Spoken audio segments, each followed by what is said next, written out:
আসসালামু আলাইকুম। গ্রামে লাকড়ির চুলা রান্নার স্বাদই আলাদা, খেতে খুব সুস্বাদু। দেখেন, এই যে লাকড়ির চুলা, লাকড়িতে আগুন জ্বলতেছে দাউ দাউ করে। এটা রান্না হচ্ছে আলু দিয়ে গরুর ভুঁড়ি রান্না। গরুর ভুঁড়ি রান্না হবে। বর্তমান চুলার ভেতরে মশলা ভুনা চলতেছে। ঠিক আছে, দেখেন, আসলে যারা গ্রাম এলাকায় থাকে তারা জানে যে সুস্বাদু কতটুকু। গ্যাসের চুলার থেকে কিন্তু লাকড়ির চুলা রান্নার স্বাদই আলাদা।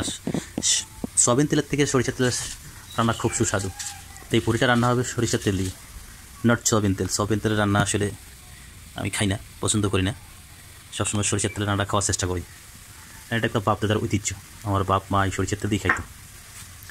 তো এবারে যে মশলা চলতেছে দেওয়া, মশলা ভুনা হবে এখন। এরপরে জাল হচ্ছে, কিন্তু দেখতে থাকেন রেসিপিটা।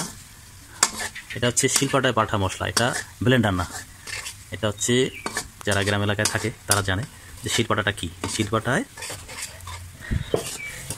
গুঁড়া করানো মশলা বোনা হচ্ছে। আর লাকড়ির আগুন দেখেন দাদা করে চলতেছে, বৃষ্টির দিন। এরপরে এখানে মশলা মোটামুটি বোনা হয়ে যাচ্ছে। এরপরে এখানে দেওয়া হবে, এরপরে দেওয়া হচ্ছে এখানে হচ্ছে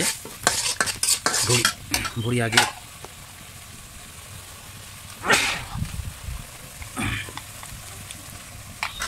সেই স্বাদ, সেই ঘ্রাণ বাইরেছে।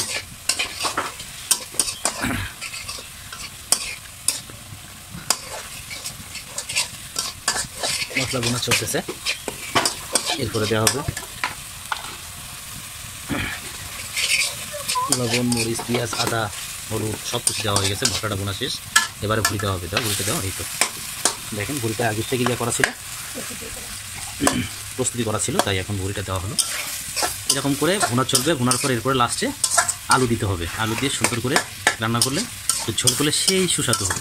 আসলে যারা গ্রাম এলাকায় থাকে এরা জানে যে রান্নার কীরকম স্বাদ। আপনারা যারা খেতে মন চাচ্ছে, যদি রেসিপিটা আপনারা করতে চান, আমার হোয়াটসঅ্যাপে নক করবেন। ঠিক আছে, ধন্যবাদ। আসসালামু আলাইকুম।